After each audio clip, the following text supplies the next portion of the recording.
Les surfaces pastorales couvrent à peu près un quart du territoire du parc naturel régional des volcans d'Auvergne.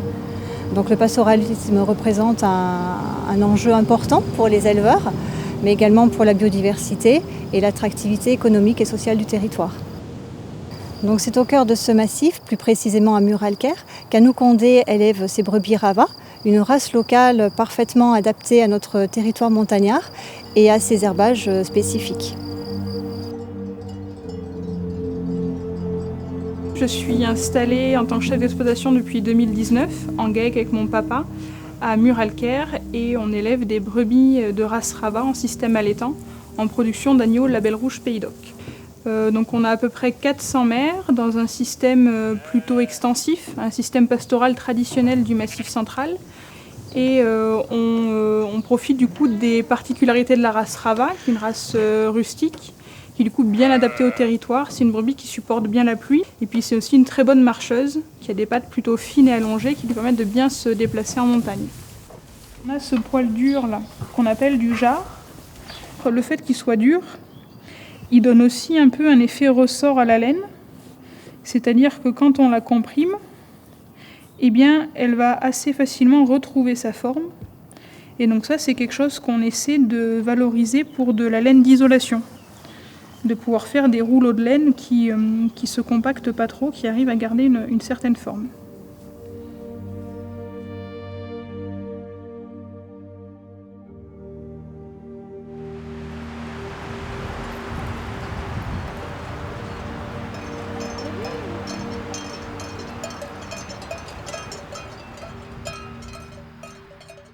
On produit de la viande de qualité en combinant plusieurs facteurs. Donc il y a les facteurs, je dirais, organoleptiques de goût pour le consommateur, mais aussi les facteurs de production. Et sur la production d'agneaux en soi, ils sont allaités par leur mère, donc naturellement. Ils sont aussi dehors une partie de leur vie, au pâturage, même si en début de vie, ils ne consomment pas d'herbe. Et ensuite, on termine la finition des agneaux en bâtiment. C'est l'une des conditions du label rouge Pays d'Oc. Et ça permet de garantir une viande peu forte en goût, plutôt claire et assez tendre. Et donc là, de coller plutôt au facteur de goût de la viande, avec aussi un apport en fourrage et qui nous permet de maintenir cette valorisation du territoire parce qu'ils consomment du foin de chez nous, avec un complément en céréales que là, par contre, on achète.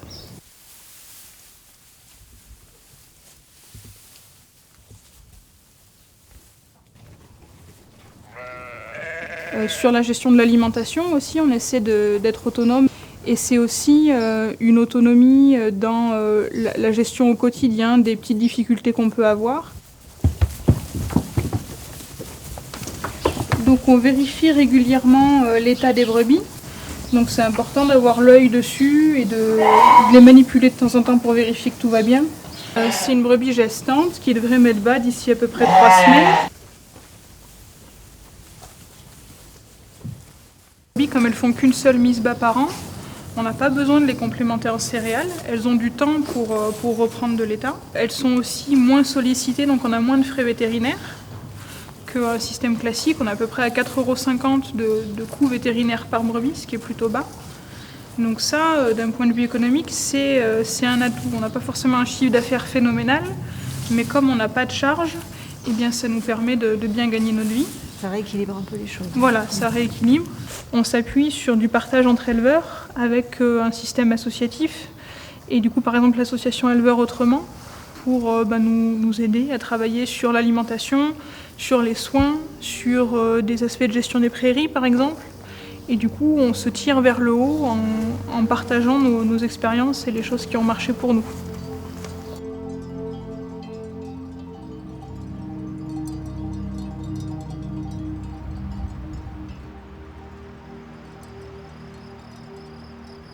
Nous, avec des brebis adaptées telles que la Rava et un système en une seule mise bas par an, on peut se permettre de les laisser dehors souvent. Ça fait partie des éléments du bien-être animal, que de veiller à une alimentation et à un cadre de vie adapté à l'animal.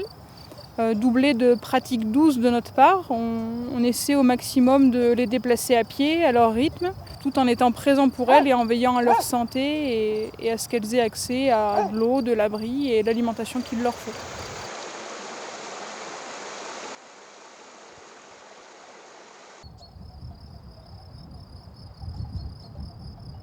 Sur la zone où on est ici en termes de pâturage, on est sur une prairie de fauche qui est relativement pauvre et assez tardive. Mais pour autant, ça produit du coup peu de foin, mais un foin de qualité que les brebis apprécient et qui est très nourrissant. Et la parcelle juste à côté aura un rendement un peu supérieur, mais avec un foin un peu plus grossier et un peu moins nourrissant pour les brebis. Et c'est ce fait de pouvoir panacher d'une parcelle à l'autre qui nous garantit une alimentation diversifiée aussi l'hiver. Elles établissent un parcours de cheminement sur leur journée entre les points d'eau, les zones d'ombre et les différentes prairies auxquelles elles ont accès. Et donc ça participe à leur vie de brebis, à leur bien-être de brebis et aussi à produire une viande de qualité de par l'alimentation diversifiée, puis une activité physique aussi qui fait que la brebis elle s'exprime dans son mode de vie quotidien.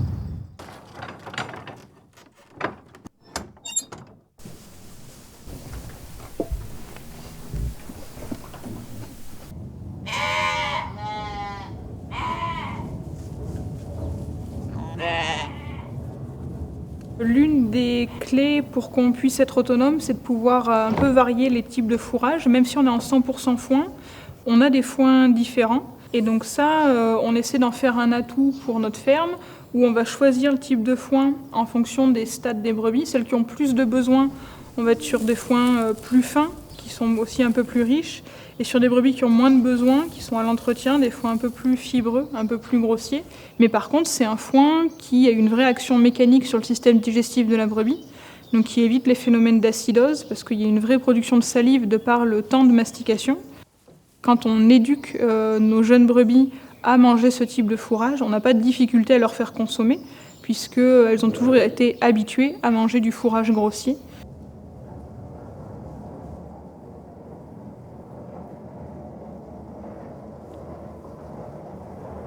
Quand on est dans le pré, avant de faire les foins, il faut jauger le stade de l'herbe, il faut aller regarder la montée de l'épi dans la gaine, regarder bien sûr la météo, les conditions pour faire sécher le foin, de manière à avoir un fourrage de qualité. Parce que l'idée d'être autonome, ça veut aussi dire qu'on n'a pas de porte de secours. On évite d'acheter du fourrage, donc il faut qu'on arrive à produire la totalité des fourrages dont on a besoin pour nourrir nos brebis.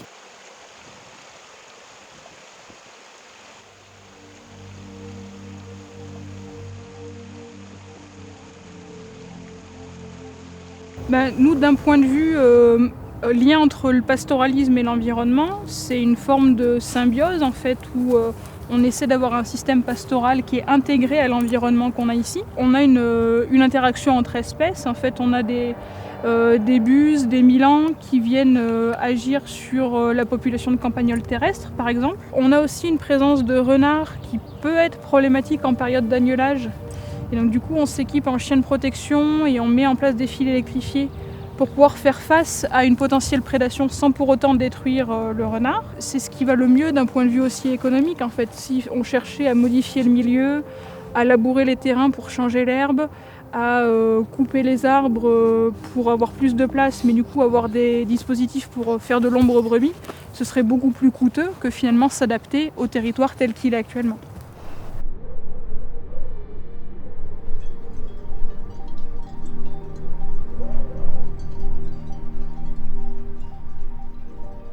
On pâture aussi sur des grands parcours, sur des zones parfois assez sauvages et surtout assez étendues.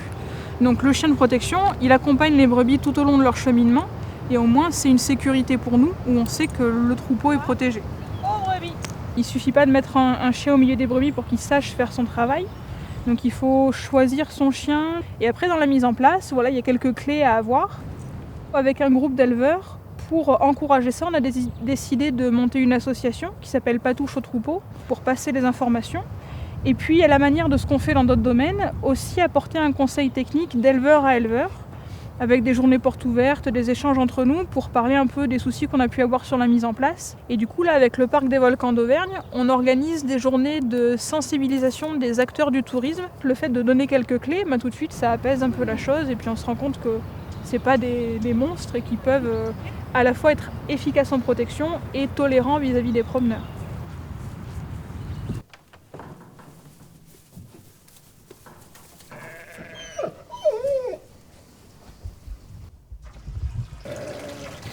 le fait d'avoir des systèmes pastoraux avec des races locales.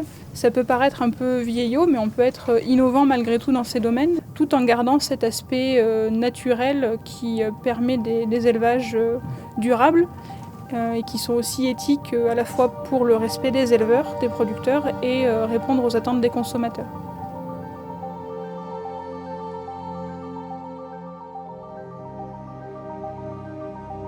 C'est aussi travailler en collaboration et en bonne entente pour créer un monde plus vivable et agréable.